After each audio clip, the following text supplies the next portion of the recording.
छत्रपति शिवाजी। ये तीन को मैंने जो पढ़ा है उनके जीवन से, तो समाज में अगर आपको काम करना है, समाज को आगे लेकर के जाना है, तो आपको नीतियों का अध्ययन करना पड़ेगा। नीति कैसे व्यक्ति की चर्चा करती है, किन बिंदुओं की चर्चा करती है, कौन से गुणों की चर्चा करती है, आप गुण से ही पहचान कर लोगे। नीति कहती है कि ये व्यक्ति समाज का भला करेगा अथवा गड्ढे में लेके जाएगा। उस व्यक्ति का चाल चलन कैसा होता है, उसका व्यवहार कैसा होता है, समाज की अग्रणी भूमिका कैसी होती है। तो नीति में एक शब्द आया है, उस शब्द का नाम है सर्वसंपन्न समाज। ऐसा व्यास ने भी लिखा है, चाणक्य ने भी लिखा है, और उसको विदुर ने भी अपनी नीति में लिखा है। याज्ञवल्क्य स्मृति में और उसकी थोड़ी गहराई से जाओगे तो और अच्छा लिखा है उसको। तो उन्होंने कहा है कि हम तुम सब लोग चाहते हैं कि समाज संपन्न बने, लेकिन वो सर्व संपन्न बने। लेकिन विचार करो, इस दुनिया में, पूरे विश्व में सर्व संपन्न कोई समाज था तो वो समाज वो है जो यहां बैठा हुआ समाज है। चाहे आप बौद्ध के काल को देखो, महावीर स्वामी के काल को देखो, राम के काल को देखो, चाहे आप किसी भी युग के अंतराल में जाओगे, तो उस काल में पर अंदर तक जाओगे तो वहां क्या मिलेगा आपको? वह सबसे प्रथम जो राज सत्ता है वो दो तीन काम करती है।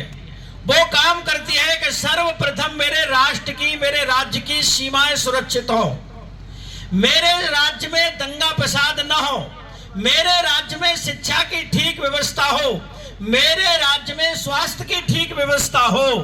ऐसा वो तीन चार चीजों को देख करके नीतिकार कहता है कि संपन्नता चाहिए।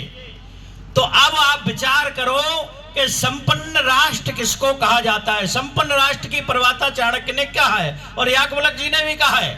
तो वो कहते हैं संपन्न राष्ट्र उसको कहा जाता है जिस राष्ट्र में जो राजमार्ग है, एक वाहन निकलते समय दूसरे वाहन को बिना हॉर्न बजाए अगर ओवरटेक करके वो निकल जाता है तो वो राज्य जो है संपन्न कहा जाता है।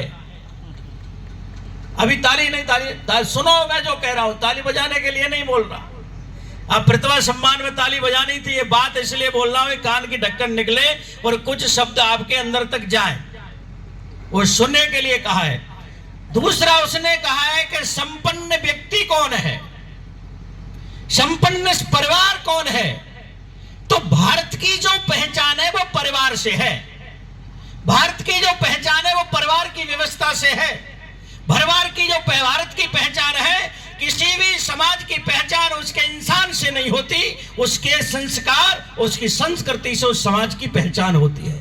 कितनी संख्या में हो, क्या हो, इससे कोई नहीं। ये प्रजातंत्र में अलग है कि वोटों का मामला है, लेकिन किसी देश की पहचान वहां के पर्वतों से नहीं, वहां के सागर से नहीं, वहां के व्यक्ति के विचारों से पहचान होती है कि वो विचारवान कितना है, वो विचारों की गहराइयों में कितना जाता है। संपन्न परिवार कौन? संपन्न परिवार वो है जिस परिवार में 10 लोगों का भोजन बना हो और 5 लोग और आ जाए एक्स्ट्रा उसी भोजन में, तो उस माता को न तो सब्जी बनानी पड़ी, न आटा बढ़ाना पड़ा। जो 10 खा रहे थे उसमें से 15 खा करके चले गए। वो परिवार संपन्न होता है। वो परिवार नहीं कि किचन में से आवाज आ रही है रोटी और चाहिए क्या, अगर मना कर दी